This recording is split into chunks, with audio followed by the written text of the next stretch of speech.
Juzi kati wakati napa updates za Russia kumshambulia Ukraine kwa drones and missiles of various types katika mikoa yake mitatu ambao ni Chernihiv, Odessa na Kharkiv, second largest city in Ukraine. Mwisho ile update nikawaambia kwamba tusubirini kidogo tu.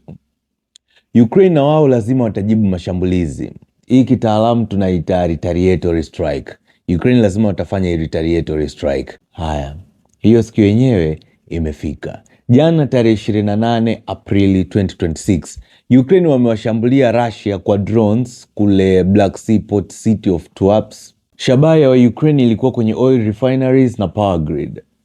According to Ukrainian authorities, wanasema wakiweza kushambulia viwanda vya mafuta watapunguza kasi ya Warusi ya kijeshi. Na kwa upande wa Russia, hapa hakuna kupepesa macho. Wameumia kweli kiasi cha kwamba kiwanda chao cha mafuta kimefungwa kwa sasa. Hakuna waliopoteza maisha wala kujeruhiwa. Hili pia nalo Warusi hawatoliacha lipite. Tungoje retaliatory strike kutoka kwa Putin, kwa sababu lazima wajibu mashambulizi. Nikipata updates mpya nitarudi tena. Naitwa Dallas.